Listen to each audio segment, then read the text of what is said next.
الله وبركاته. دیکھو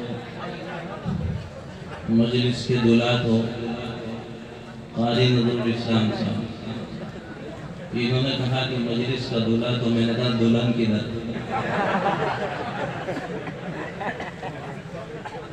اور جس مہمان کو اخیر میں پڑھانا چاہیے تھا آج وہ قاعدہ بدل گیا. حالانکہ یہ جو مجلس ہے محفل، اس محفل کا شروع سے اصول چلتا آ رہا ہے کہ ماشاءاللہ یہاں پر دارالعلوم دیوبند سے اور پھر باہر سے مضبوط قاری کو آج تک لائے گئے.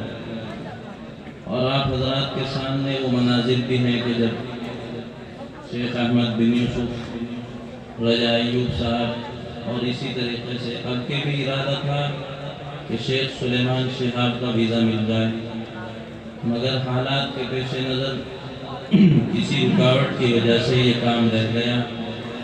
جو بھی باہر سے مہمان آئے اللہ سب کو قبول فرمائے. ارے بھائی آمین تو کہہ دو، ابھی تو پنڈال سے پڑھنی ہے. دوسری چیز یہ ہے کہ جو اصل مہمان ہوتا ہے باہر سے وہ آخر میں پڑھتا ہے. اسی طریقے سے ہمارے اس پروگرام میں آنے والے تھے دارالعلوم دیوبند ازہر الہند کے موقر استاد مولانا قاری سید محمد ارشاد صاحب دامت برکاتہم. ان کا ٹکٹ بھی ہو گیا تھا، سب کچھ ہو گیا تھا. وہ لکھنؤ ایئرپورٹ پر جب پہنچے کانپور سے تو ان کی فلائٹ کینسل ہو گئی. اور سلچر کا ایئرپورٹ ایسا ہے کہ یہاں کے لیے زیادہ فلائٹ بھی نہیں ہے، تو انشاءاللہ کل وہ دوسری جگہ تشریف لا رہے ہیں. جو حضرات کل قاری صاحب سے ملنا چاہیں یا ان کی تلاوت سنیں گے دارالعلوم سے آ رہے ہیں تو قاری نظر الاسلام صاحب سے رابطہ کریں. کس جگہ پروگرام ہے تو قاری صاحب بتا دیں گے، وہاں حضرات تشریف لے جائیں.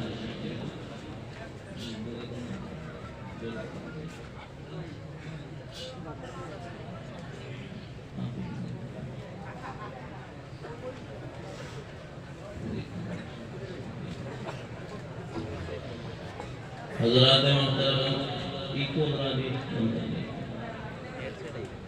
ابھی 1:15 بج گیا اور ایک جگہ ایسے ہی جلسہ تھا جیسے دیوباڑی کا جلسہ ہے. اب بہت سارے تقریر کرنے والے تھے، وہ سب تقریر کرتے گئے اور چاہتے گئے اور آخر میں ایک مقدر بچے تھے. اور جیسے مجمع یہاں سے بہت سارا چلا گیا تو مجمع سارا چلا گیا، ایک بڑے میاں سامنے بیٹھے.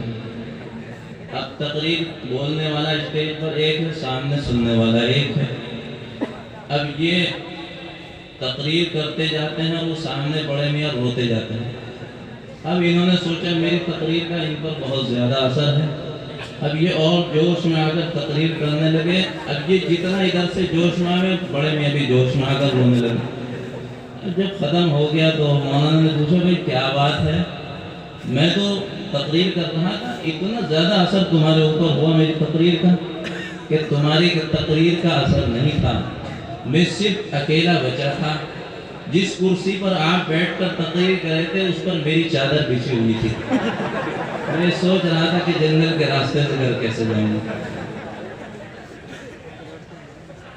تو بھائیو ماشاءاللہ اب اختتام کو پہنچ رہے ہیں اور آپ حضرات نے اس مدرسے کی محنتیں دیکھی، قربانیاں دیکھی.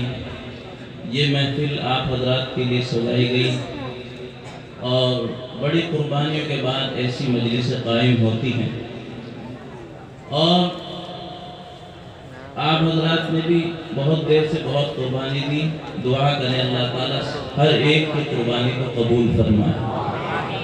آج اس مدرسے سے 12 طلبہ فارغ ہوئے، حفظ اور تدریس سے کل ملا کر 12 طلبہ فارغ ہوئے.